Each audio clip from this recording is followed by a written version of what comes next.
Good evening, everyone. This is Rodney with the Triton Wave Market Outlook for Monday, October 8th, 2012.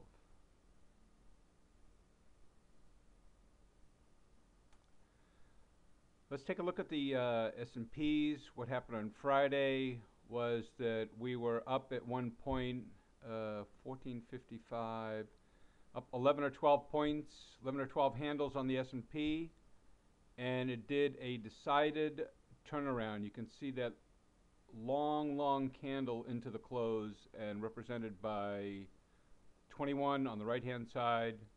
It started up very high, overnight high, and then just went tanked all day long.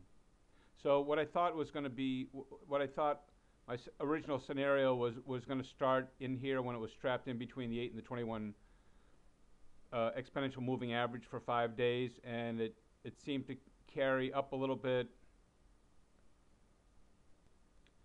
mostly on the strength of some statements that were made in Europe, and like a push from the debates. And then the unemployment numbers came out and just killed the rally. So what I thought was going to happen, the turn that was going to happen in here into the 12th of October, I now believe it's had like a 3-day delay because of political shenanigans, and that it will go through. It's turning now instead of October, and the scenario that I see is down. And if we move, let me see here.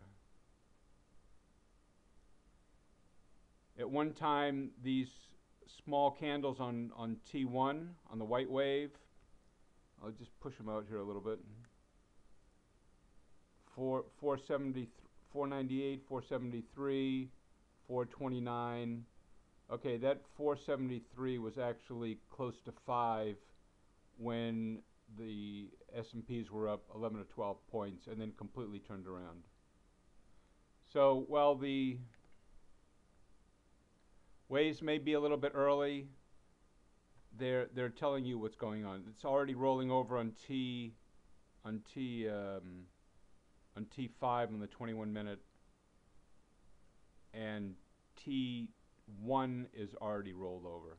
And this represents like 4 days of moves. So look for market to come down on Monday, and it may just continue because there's a lot of money that's sitting on the side that's afraid to get in, and this is not going to help their confidence at all. So one of the other deciding factors in my scenario, let's take a look at the is the Aussie yen. These are all daily moves. It's already taken out the Bernanke move way back September 5th, and this is the ECB move. It's already taken that out. We have a bounce at around 79.80 on the Aussie yen on June 28th. Bounce number 2, July 24th. Bounce number 3, September 4th. Bounce number 4 started October 2nd, and this is 1, 2, 3, 4, 5. This is the 6th day that it cannot bounce. It tried that feeble bounce when the S&P went up. Well, I suppose if you're paying thousands of a point, it's not feeble, but one point on the Aussie yen here. Let's make it a little bit bigger here. And then it completely jackknifed and turned around. So this is 1, 2, 3, 4, 5. This is the beginning of the 6th day for this line in the sand right here.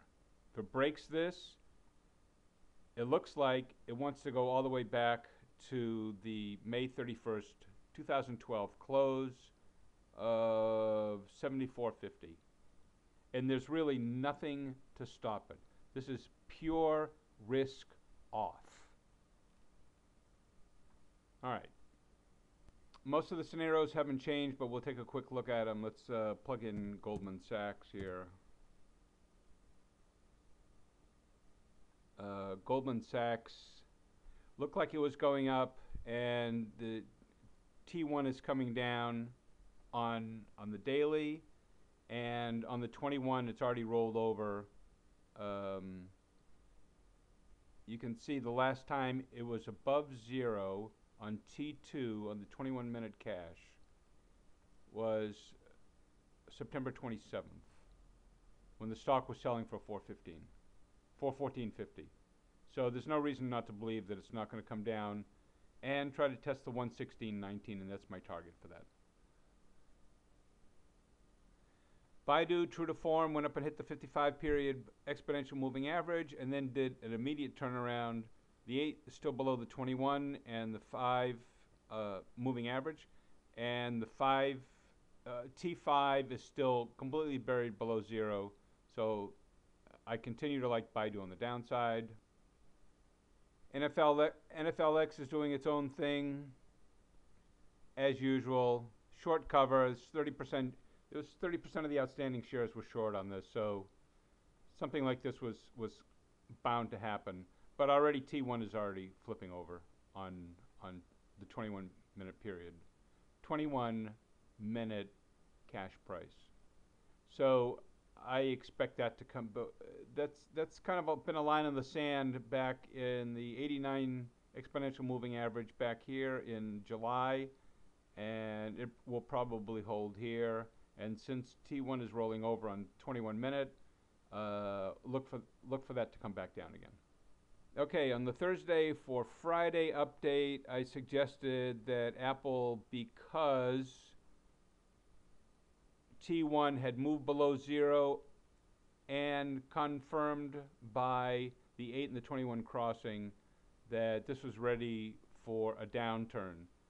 Also, T5 on the 21-minute was below zero, even though T1 went above.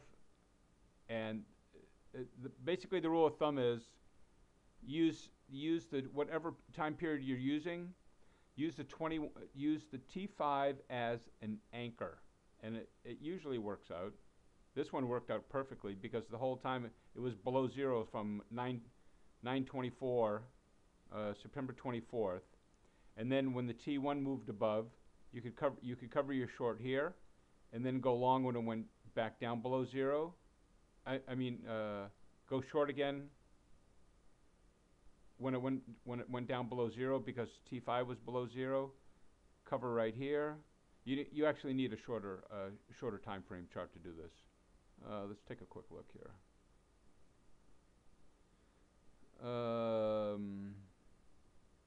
Okay, the 987 lets you do that with much better trades. Okay, so here's the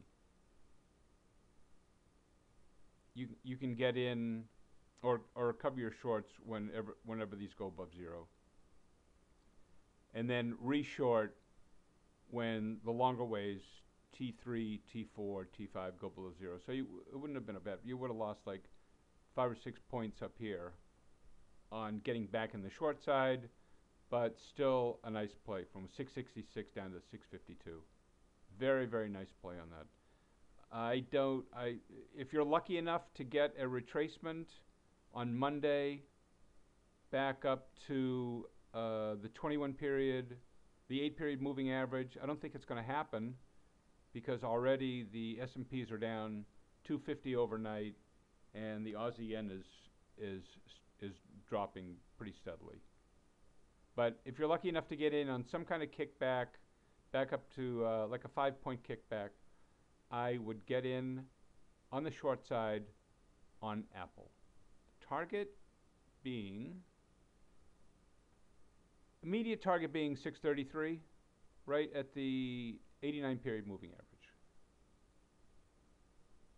GLD had a nice little hit along with the turnaround in the market. If you can get this at 170, go for it. It's the 21 period exponential moving average on the daily, and on the 21 it's the 377. So they match up nicely. Again, T1 is falling below zero. Time to cover your short, but not time too short. I mean, time to cover your long, but not time to short, because everything on the left chart on the daily is above zero, and and the dark blue wave on T5 is above 0. So you wait for this to come back up, little curve there. If you're lucky enough to get this at 170, 170 and a half on a pullback, then that would be a good entry for another climb on GLD. All right, Google seemed to have taken a little pause, only down 40 cents, but it was up $7 more than it closed. So it seems to it's taken a breather, went up sideways for about 5 or 6 days, starting to climb again. Beware, any position on Google on the long side, you have to take it with a grain of salt right here, because if the market moves down like I think it's going to, then Google is going to go right along with it. And it could come right back down to support here at 740, which is 24 points away, 26 points away, and it's also in line with the 377. I did want to show you one more thing here, kind of like a recap of what happened on Friday. When I woke up and the S&P was already up like 6 or 7 or 8 points, and then it started climbing. Right about here, right about at 9:30 Central Time on Friday, I thought if this thing doesn't turn around here, that means that that means the daily is climbing, and it's going to go all the way up to 1476. And I was taking a lot of heat and breathing hard, and I had my finger on the clicker to dump the positions that I have, and then all of a sudden the wave started turning over and it started looking good on the short side again. So I am still in, but I'm watching this like a hawk. I hope that helps. Good luck trading, and I'll see you at the next update.